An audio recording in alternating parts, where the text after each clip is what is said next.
It is a special morning, hallelujah. It is Sunday morning, but not any Sunday morning. It is the morning we remember the resurrection of Jesus Christ. On this Sunday, 2,000 years ago, something amazing happened.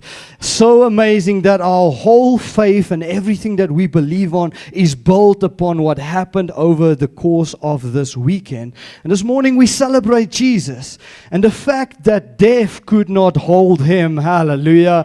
Death could not defeat Jesus. Amen. Come on, yes, praise him. That's awesome. Jesus was victorious. He was victorious over sin and death.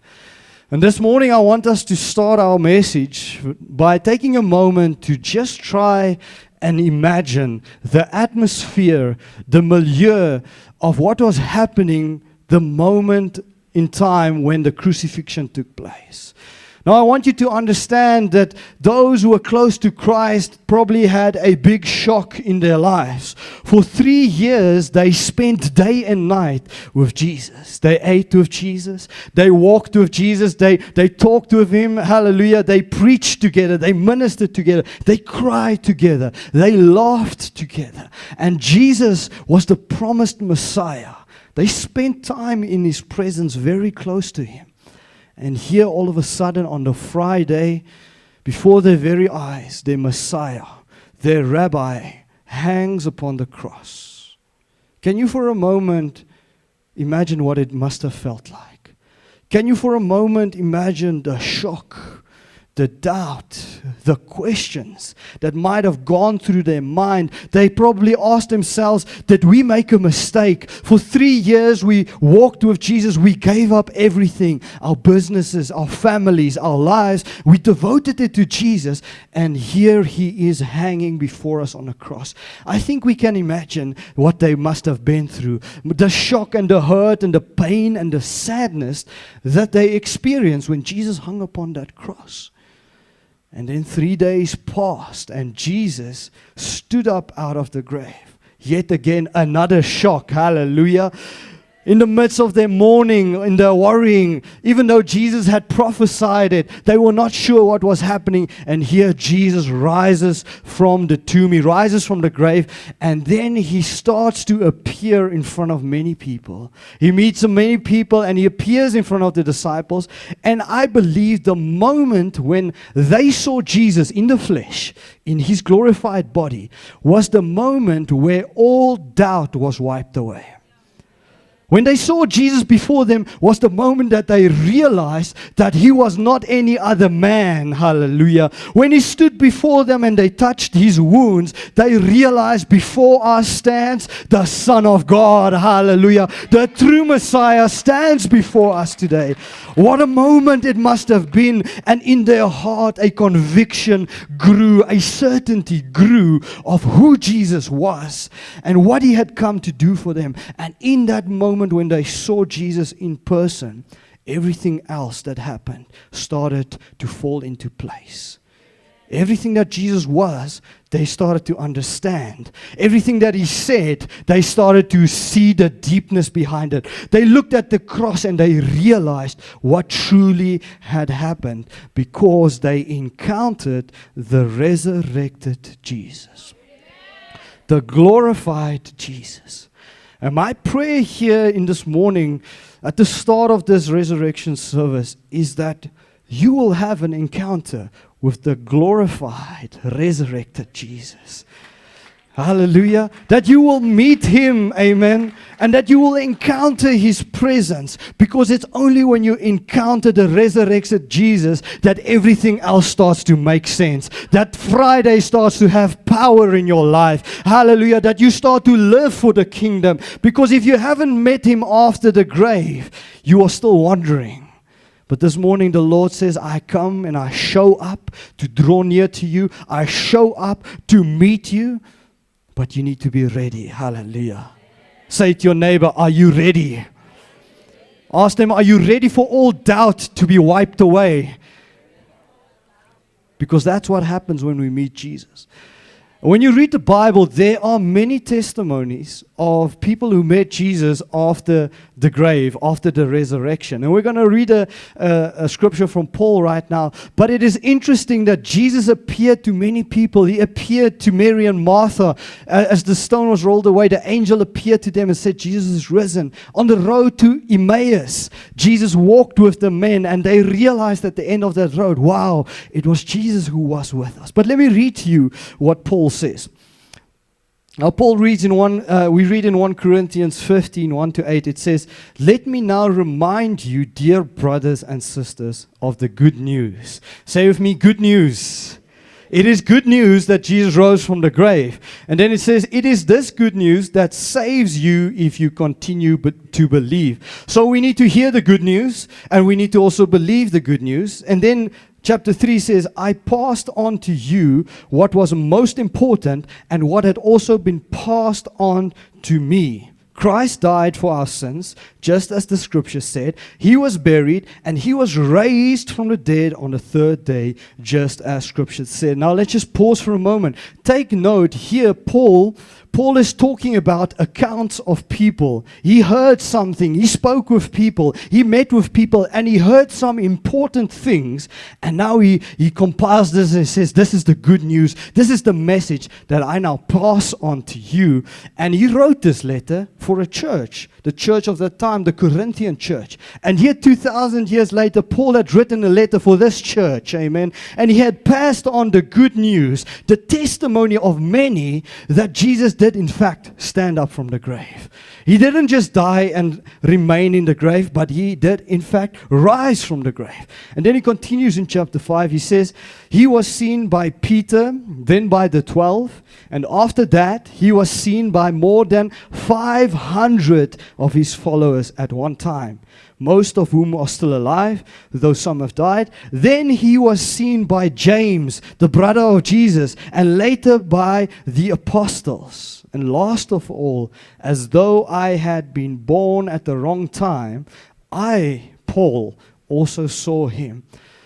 And when I read this, I think it became clear to me that Jesus did not want to keep his resurrection a secret. Hallelujah. He appeared to many, many people. He didn't want it to be a secret. He wanted people to know that he really was the Son of God. He wanted people to see his glorified body. It was important for Jesus that the testimony would start, because what happened in those 40 days would be the very foundation of everything that is to come. Hallelujah. Those testimonies, those accounts of the people who had personally encountered Jesus. See, that's the thing. It was personal encounters. Jesus didn't just appear far off. He spent time. He ate with the disciples. He walked with the men from Emmaus. He encountered them personally. And I believe Jesus did this on purpose, so that the account can be passed on, so that the message can be passed on even 2,000 years later. Hallelujah. The encounters that people had with Jesus is being passed on generation by generation. And let me just say this. I wanted to say this at the end, but let me say it now. That we as a generation have been awarded something like 150 years across us. Some will die a bit earlier, some still have many more years to come. But this time frame in history has been our gift to continue to spread that which happened after the grave was empty. Hallelujah. We are the generation to preach and to carry on, so that the next generation will continue to believe. Hallelujah. To pass on that which we have heard, that which we have experienced. And you know what? I just did a bit of study, and I looked a bit at some extra biblical history. And I looked at one of the famous historians of the Roman era called Tacitus. Now, Tacitus, he wrote about the Roman era, he wrote about the emperors, and in his 14th book, or his 14th chapter, you can go look it up on Google. He writes the following. He writes about Emperor Tiberius, who was the emperor at the time when Jesus was crucified. He writes about Pontius Pilate. And he writes also about Nero, who would then come later and who extremely persecuted the Christians, and he explains his hate towards the Christians. But more importantly, he writes about a man called Christus. Now, I'm saying it in that way because back then they wrote in Latin. and the way you pronounce it is a bit different, right? And they wrote about this man who was crucified and the many people who followed this superstition. Because remember, they believed in other things. He called it a superstition. And he said after the death of this man, the people who followed him grew in Judea and they grew in Rome. And for a moment I thought, this is interesting. Why would a group of people, why would a following start to grow if the one whom they followed had died? Hallelujah. Let me tell you something, in all of history, there's no one like Jesus. Listen, Muhammad didn't stand up from the grave. Buddha, Siddhartha Gautama from the Buddhist religion, he didn't stand up from the grave. Hallelujah. If you're into philosophy, Socrates and Plato, they remained in the grave. But Jesus, he stood up from the grave. And when I read this, hallelujah, give Jesus praise. Yes. And when I read his history of Tacitus, I realized something must have happened. After Jesus' death, something must have happened. A revival doesn't just start. Hallelujah. And I believe in those 40 days, Jesus encountered many people. And he confirmed in their hearts everything that was spread around about him being the Messiah. And they realized, wow, he really is the Messiah. Hallelujah. And they started to get excited. They told their friends and they experienced what was happening in these people's lives. And you know what? We read about it in Acts. 40 days later, Jesus rises up to heaven. He gives his final commission, and then 10 days after that, the Holy Spirit is poured out. And I believe the moment when the Holy Spirit is poured out upon the disciples, the groundwork had already been done. The people had been prepared by Jesus himself. The stage was set. Everyone was ready to experience the power of God through the Holy Spirit. He prepared the way for his disciples. He prepared the way for the church to be formed and to be laid in a solid foundation that would not be shaken even for thousands and thousands of years later until he comes again. And then what happened? The Holy Spirit came upon the apostles in the upper room and they started preaching. And the Holy Spirit flowed and they started preaching in tongues that people could understand and tongues that people couldn't understand. And thousands were added to the church daily. Go read it in Acts. Some point it says 3,000 were added to the church daily. And this is the revival that Tacitus talks about. He didn't know what was happening. Hallelujah. But if he would only know that his little writing now, thousands of years later, confirms what Jesus had been doing. You know, and this is powerful to me. And my message today is about the good news. You see, when you encounter Jesus, the good news of the cross becomes real to you. It changes your life. And revival comes from people who've really encountered Jesus. People who are revived are those who have seen and have been in the presence of Jesus. And I want to share with you this morning a quick 7 points. Hallelujah. Tell your neighbor, a quick 7 points. And tomorrow is holiday, so I know we have a lot of time. I'm going to preach an extra hour if it's okay, Pastor. Hallelujah. No, 7 points, hallelujah, of the good news that people experience when they encounter Jesus. And the first point is that we have a new and confident way of living. And this is so important. There was a change in the way that the people lived because they encountered Jesus. Hallelujah. The disciples were not sad anymore, but they encountered the glorified Son, and now they were living in power. And here's another powerful thought. The God who raised Jesus out of the dead, who emptied the tomb, the Almighty God, you are now in His corner. Isn't that enough reason for you to be confident in this life? You are in the corner of God Himself. The Holy Spirit dwells inside of you. God says it's time for you to live confidently the life that I have for you. It reads in 2 Corinthians 5. Let me share with you 16 to 17. It says, at one time, we thought of Christ merely from a human point of view. How differently we know Him. It talks about here at one point not understanding that Jesus was the Son of God, but now knowing that He is the Son of God. When you encounter the resurrected Jesus, this means that anyone who belongs to Christ has become a new person. The old life is gone. The new life has begun. The good news for me and you this morning is that a new life is waiting for you. There's a new life waiting for you. Hallelujah. A life not formed by your past and your mistakes, but a new life formed, wiped clean, washed by the blood of Jesus with purpose and power. And God says all you have to do is you have to come and encounter me and hear the good news. There's a new life for me and you. Amen. Tell your neighbor there's a new life awaiting. Come on, tell them, are you ready? Hallelujah. The second point of the good news message is that we have victory over sin and the devil. That is good news this morning. Yes, it's good news. When Jesus died upon that cross, He dealt the devil a fatal blow. He knocked his knees out from under him. He has no authority. He has no right. He has no place in your life. That is the power of Jesus. When you accept Him, He comes and He restores your authority. And when He died upon that cross, He took your punishment. Because listen, we were all born deserving of hell. We were all born into the curse. But Jesus says, I took your place, I took your punishment, and I dealt with whatever debt you had in front of the devil. He has no authority over your life anymore. Which means there's a new life, and you have to live in the authority of Christ in that new life. And this is what Jesus said. He said to the disciples came to Him in Luke 10, and some of the followers, they said to Jesus, wow, we go around and when we say your name, the demons flee. They are scared of you, Lord. And they were joyous. The Bible says they were joyous about it. And then Jesus responds to it. He says, yes, He told them, I saw Satan fall from heaven like lightning.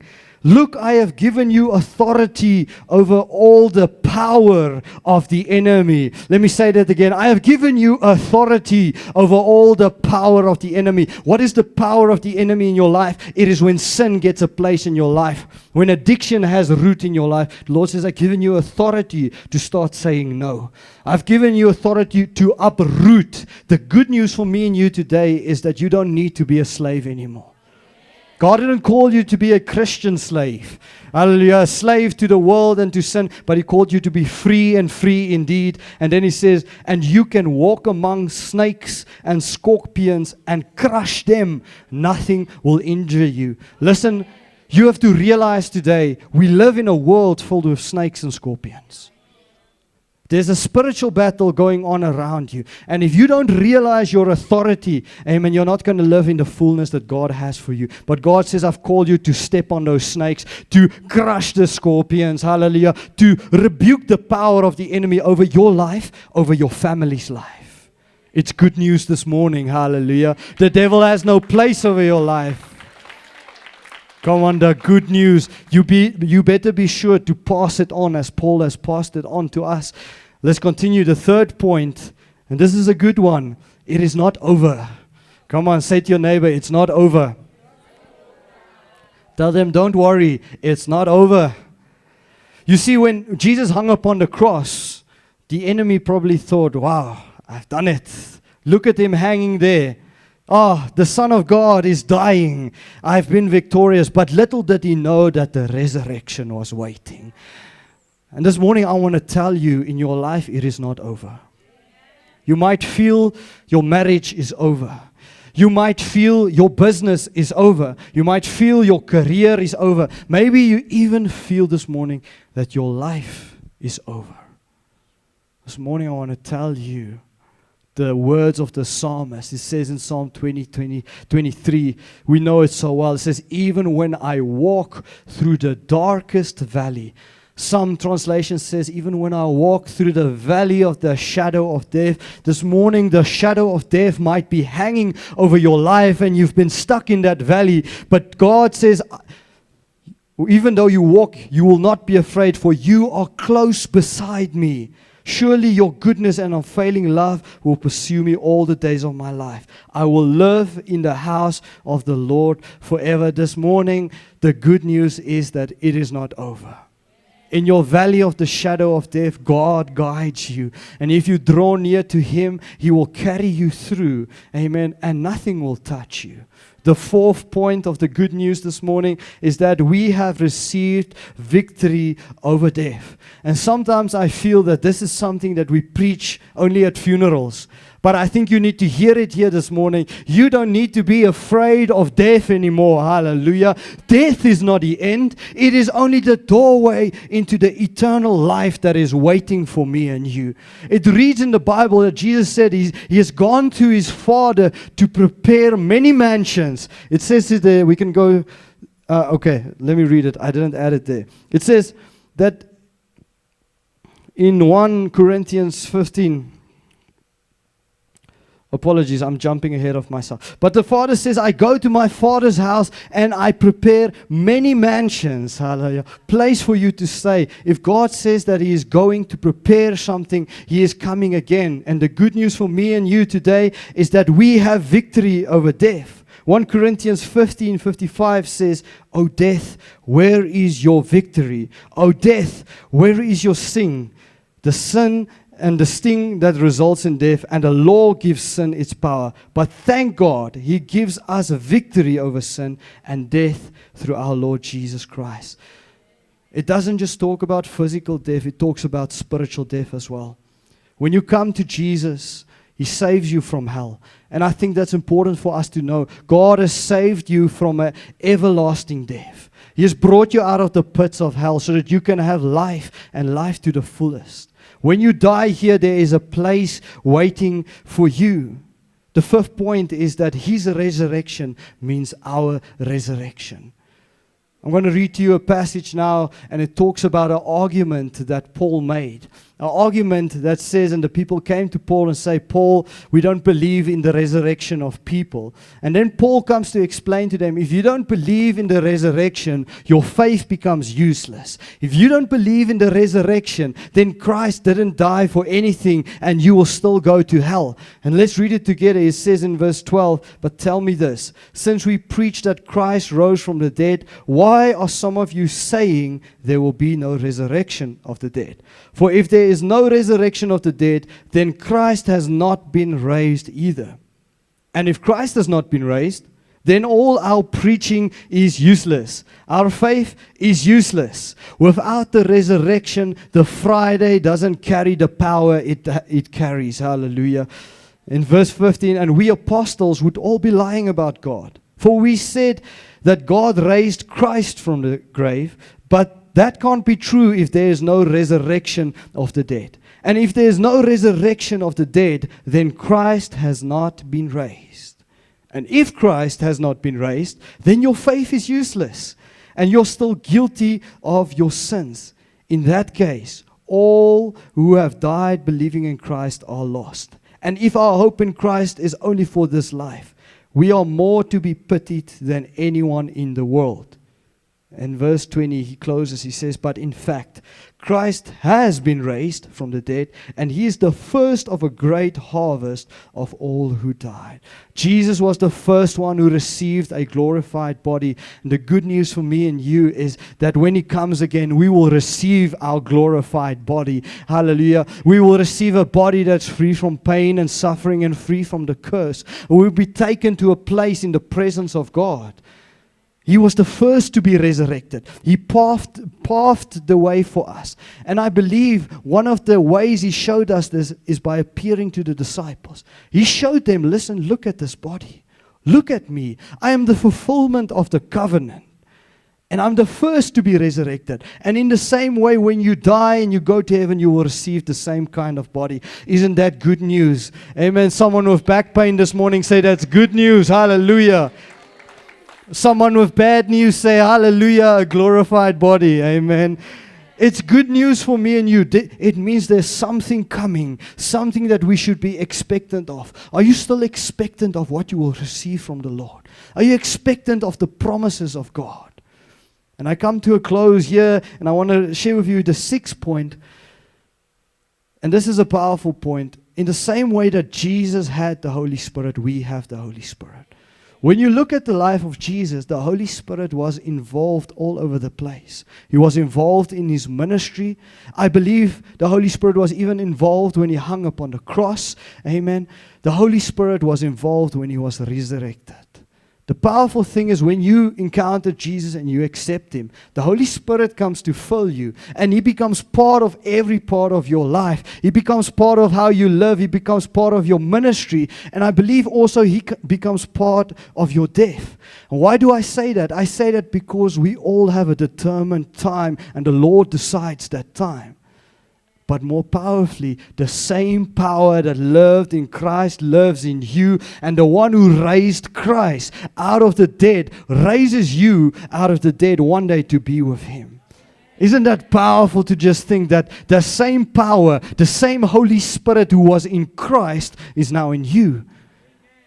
Amen. The amens are not loud enough. Let me say that again. The same Holy Spirit who raised Christ from the dead lives in you. Hallelujah. That is powerful stuff for me and you to know. And you know, when I read this, I realized it is because the Holy Spirit is in us and with our souls. When we die and we get resurrected, that Holy Spirit will resurrect your soul. And he will bring you into your glorified body. Oh, that's powerful stuff this morning. It's the good news for me and you that there is hope even after this life. There is a reality. There's something waiting after we've been here on earth. The last point is that the resurrection and the good news reaffirms and confirms that Jesus is coming again. Jesus is coming again, and we should be expectant for him to come. And here I come to my scripture that I ran ahead of earlier. It says, let me read it to you. In my Father's house are many mansions. There's some mansions waiting for us, hallelujah, in heaven. Something that we can't imagine or understand. But if you have a mansion, it means you're going to live somewhere. And that's just something that I think. And then it says, if it were not so, I would have told you. I go to prepare a place for you. And if I go and prepare a place for you, I will come again and receive you to myself, that where I am, there you may be also. Hallelujah. Jesus is coming again. Hallelujah. The resurrection is proof that he is coming again. He would not have showed his resurrected body if he didn't want us to be expectant of what is to come. And I read to you a scripture out of Revelations. It says in Revelations 22:11, he who is unjust, let him be unjust still. He who is filthy, let him be filthy still. He who is righteous, let him be righteous still. He who is holy, let him be holy still. And behold, I am coming quickly, and my reward is with me, to give to everyone according to his work. I am the Alpha and the Omega, the beginning and the end, and the first and the last. And what the scripture says to me is that Jesus is coming no matter what. He will come and some will still be filthy. He will come and some will still be caught up in sin. He will come and some will be ready, some will be holy, some will be righteous. But the fact is that Jesus is coming, and you need to ask yourself the question, what am I doing with my life? Am I being righteous? Hallelujah. Am I working with what I have got? Because Jesus comes and he will measure what you have done with your life. What are you doing with your life? This is what the scripture asks you. Are you busy with filthy things, unjust, unrighteous things? Or are you drawing close to the Lord? How does the oil in your lamp look like this morning? Have the things of this life drawn your attention that you haven't realized your oil has run out and the flame is dull? And when Jesus comes, you might not be ready. Jesus is coming again, and it's such good news. He comes to receive all of us who believe in him. But this morning you have to ask a difficult question. What am I busy with? What is my life busy with? And I realized when I prepared this and I came to my conclusion, I'm going to conclude now, but when I came to my conclusion part in preparation, I felt the Holy Spirit just helping me to understand that when Jesus appeared to the disciples, he appeared to them and he showed them a contrast to the world where we are right now and a world that is coming. He showed them a contrast between the reality of this life and the life that is to come. And I believe, therefore, he said to them, look at my body, feel my wounds, so that there would not be doubt in you about what you are doing and where you are going. See, God wants you to meet the resurrected Jesus, so that when you meet him, your understanding of this life starts to transform. And you realize that there is a life to come, that there's an eternity to come waiting for me and you, a glorified body waiting for me and you. But you need to meet Jesus. You need to be in his presence. You need to feel his hands. Listen, Paul didn't meet Jesus in person as the other disciples did after his resurrection, but he met him on the road to Damascus. It shows me that God still met people, hallelujah, even after he went to heaven. Jesus wants to meet you, but you need to have the same desire and to say, Lord, I come to you. I want to feel your hands. And you know what? I know Paul had an encounter with the resurrected Jesus, because you read it in the following scripture. You read that his perspective on life had totally changed.